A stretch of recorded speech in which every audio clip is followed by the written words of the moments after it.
ये महाभारत की शिक्षा, ये गीता की शिक्षा हम सबको आवश्यक इसलिए है क्योंकि इससे हम अपने जीवन को, इसको अपने जीवन में ला करके और हम सीख सकते हैं।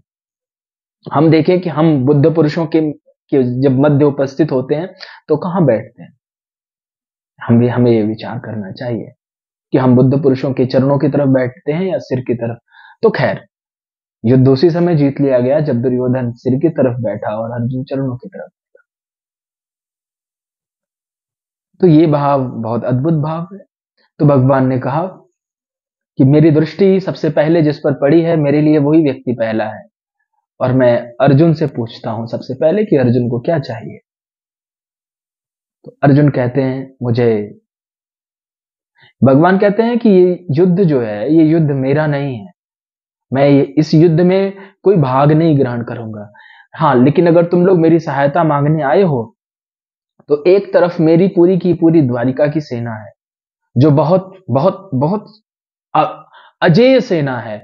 रिकॉर्ड है कि इस द्वारिका की सेना को आज तक किसी ने नहीं पराजित किया, किसी ने भी नहीं पराजित किया। किसी भी राज्य में इतना सामर्थ्य नहीं था कि द्वारिका के सेना को पराजित कर सके। तो ये जो अजेय सेना है, एक तरफ ये मेरी अजेय सेना है और दूसरी तरफ मैं अकेला हूं।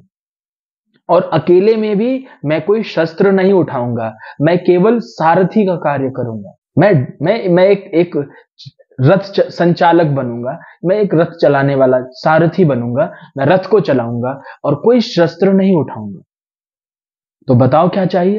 ये दो ऑप्शन भगवान ने सबसे पहले अर्जुन को बोला। और जैसे ही अर्जुन को बोला तो दुर्योधन की हृदय गति बढ़ गई, उसकी हार्ट बीट बढ़ गई।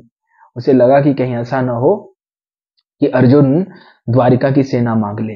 क्यों? क्योंकि दुर्योधन ये सोच रहा था कि अब ये तो युद्ध करेंगे नहीं, ये तो केवल सारथी का कार्य करेंगे, तो वेले कृष्ण को लेके क्या करना है, कोई वहां बंसी थोड़ी बजवानी है, माखन थोड़ी कोई चोरी कराना है। अरे इस कृष्ण का क्या काम, ये तो बेकार है। फिर जब ये युद्ध में शस्त्र ग्रहण नहीं करेगा, शस्त्र उठाएगा नहीं, जब ये युद्ध से एक तरीके से बाहर जा चुका है, तो फिर इसका कोई कार्य नहीं है। तो उसको घबरा गया कि कहीं ऐसा ना हो कि दुर्योधन, कहीं ऐसा ना हो कि अर्जुन द्वारिका की सेना मांग ले। लेकिन अर्जुन कहता है कि कृष्ण, हे द्वारिकाधीश, मैं तो आपके चरणों की तरफ बैठा तो उसी समय मैंने सब कुछ, अपना सर्वस्व आपको अर्पित कर दिया, मैं आपको शरणागत हो गया। तो आपके अतिरिक्त मुझे कुछ नहीं चाहिए। अगर आप मिल गए तो मुझे सब मिल जाएगा, ये मुझे मालूम है। ये अर्जुन का बौद्धिक स्तर है। हम विचार करें कि हमारा बौद्धिक स्तर क्या है। ये अर्जुन का बौद्धिक स्तर है। अर्जुन कहता है कि अगर मुझे आप मिल गए तो फिर मुझे कुछ और नहीं चाहिए, सब मिल जाए। याद रखना प्यारे, आज का ये सूत्र, तुम्हें जीवन में सब मिल जाए और अगर कृष्ण ना मिला तो फिर तुम्हारा जीवन व्यर्थ है, तुम्हारा आना व्यर्थ है, तुम्हारा जन्म लेना व्यर्थ है। सब मिल गया लेकिन तुम्हें ईश्वर अनुभूति नहीं हुई तो सब मिल गया, तुम्हें ब्रह्म की अवस्था प्राप्त नहीं हुई तो तुम्हारा जन्म लेना व्यर्थ है। लेकिन अगर तुमने जीवन में कुछ नहीं किया, तुम्हें कुछ भी नहीं मिला, लेकिन अगर तुमने भगवान को अपने आप को समर्पित कर दिया, तुम्हें कृष्ण मिल गया, तुम्हें परमात्मा मिल गया, तो समझो तुम्हें सब मिल गया। अर्जुन कहता है कि मुझे इस राज्य की कामना नहीं है, मैं आपकी कामना से आया हूं, मैं तो आपको ही लेने आया हूं। दो तरीके के भक्त होते हैं भगवान से, ये एक दुर्योधन के जैसे, एक अर्जुन के जैसा।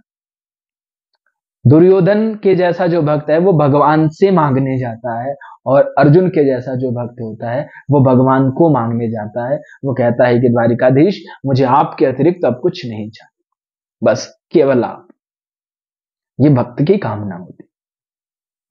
दो तरीके के भक्त। हम देखें हम क्या याचना करते हैं, हम क्या मांगते हैं भगवान से। हम भगवान से वस्तुएं मांगते हैं, राज्य मांगते हैं, भगवान से सुख मांगते हैं। भगवान के सामने याचक तो दोनों ही होते हैं, याचक साधु भी होता है और सांसारिक भी होता है, लेकिन फर्क है उसकी याचना में, फर्क है, याचना में फर्क है।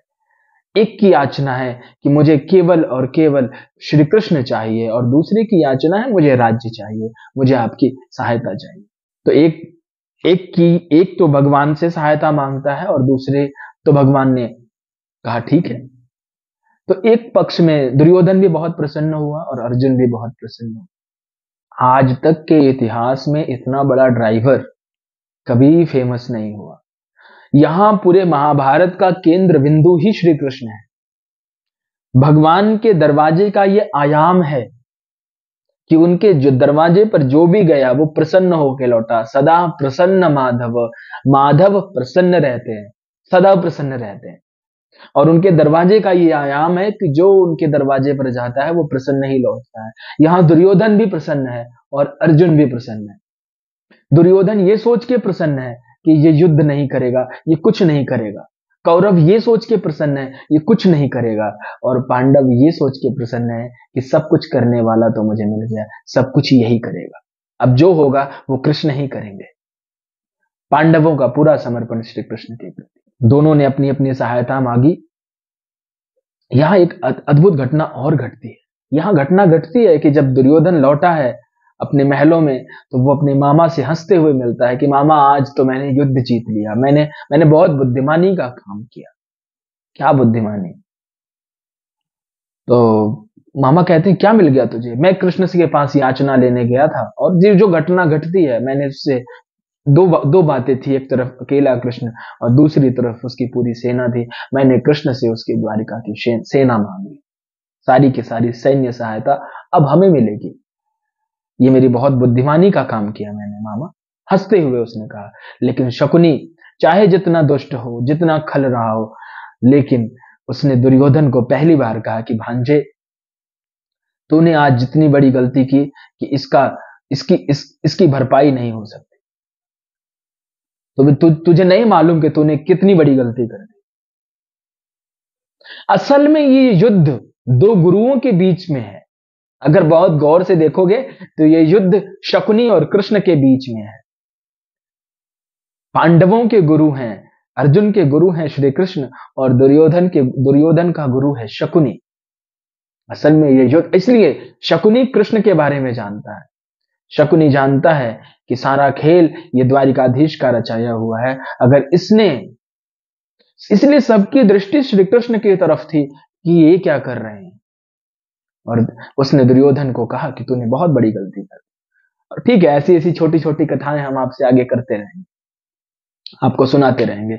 तो दुर्योधन का यह बौद्धिक स्तर है कि वो कृष्ण से मांगने गया। अर्जुन का बौद्धिक स्तर यह है कि वो कृष्ण को मांगने गया। इसलिए अब यहां पुनः अपनी चर्चा पर हम लौटते हैं। दिव्य शंखौ प्रदध्मतुः, भगवान ने दिव्य शंख बजाया। तो ये मैं आपको इसी घटना को पुष्ट करने के लिए कहानी सुना रहा था। जब ये युद्ध कृष्ण का नहीं था, तो शंख युद्ध की घोषणा कृष्ण ने क्यों की? आप विचार करो। मानो परोक्ष रूप से, इनडायरेक्टली श्री कृष्ण ने सबसे पहले शंख बजा के ये घोषणा कर दी। और पांचजन्यम ऋषिकेशो देवदत्तम धनंजय, ऋषिकेश ने पांचजन्य शंख बजाया। देवदत्तो धनंजय, देवदत्त नाम का शंख अर्जुन ने बजाया। सबसे पहले कृष्ण ने शंखनाद किया। और जैसे ही शंखनाद किया है, ये संदेश दिया है, ये मैसेज दिया है उन योद्धाओं को, पितामह भीष्म को, द्रोण को, सबको ये संदेश दिया कि अगर तुम में से किसी में ये सामर्थ्य है तो ये युद्ध जीत के बताए। क्यों? क्योंकि इस युद्ध में सब कुछ करने वाला मैं ही हूं, ये युद्ध मैं ही लड़ रहा हूं। इसलिए मैं बार बार कह रहा हूं कि ये युद्ध यहां पहले ही, ये बहुत सूक्ष्म इशारा है। लोग कहते हैं कृष्ण ने युद्ध नहीं लड़ा, ये कृष्ण का युद्ध नहीं, ये कृष्ण का ही युद्ध था। इसलिए ये कृष्ण का युद्ध था, इसलिए कृष्ण ने शंख सबसे पहले बजाया। क्योंकि ये इस जैसे कौरवों के सेनापति पितामह भीष्म थे और वो कौरवों का प्रतिनिधित्व कर रहे थे, वैसे ही यद्यपि पांडवों का सेनापति धृष्टद्युम्न है, लेकिन फिर भी यहाँ केवल नाम मात्र का धृष्टद्युम्न सेनापति है। पूरे के पूरे पांडव कृष्ण के चरणों में समर्पित हैं और सबके कर्ता धर्ता, सबका नेतृत्व यहाँ स्वयं श्री कृष्ण कर रहे हैं। और इसलिए बार बार मैं कह रहा हूं, ये युद्ध कृष्ण लड़ रहे हैं। अगर शिष्य अपने गुरु के प्रति समर्पित हो जाता है अगर शिष्य अपने गुरु के प्रति इस भाव से समर्पित हो जाता है, अगर भक्त भगवान के प्रति इस भाव से समर्पित हो जाता है कि मुझे तुम्हारे अतिरिक्त कुछ नहीं चाहिए, तो फिर उसकी पूरी जिम्मेदारी स्वयं हमारा ठाकुर उठाता है, हमारे बांके बिहारी उठाते हैं, हमारा कृष्ण उठाता है, हमारा माधव उठाता है। जब उनको भक्त माधव कह के पुकारता है ना, भगवान को जब भक्त माधव कह के पुकारता है, तो माधव कहने से यही अभिप्राय है कि हे माधव, हे मायापति, हमें इस माया से निकालो, हमें इस माया से पार लगाओ। तो जिसको भी माया से पार लगा जाना है, वो भगवान कृष्ण के नाम माधव नाम का जप करे, वो इस माया से तर जाएगा, वो संसार से तर जाएगा। तो इसी भाव के साथ अब युद्ध का प्रारंभ हो गया है। कल से हम सब युद्ध में प्रवेश करेंगे और जानेंगे कि जीवन युद्ध क्या है, जानेंगे कि युद्ध जीतने की कला क्या है, जानेंगे कि हम इस जीवन युद्ध में, इस संसार युद्ध में अपने को कैसे बाहर निकालें। तब तक के लिए जय जय श्री राधे, जय जय श्री राधे, हरि ओम।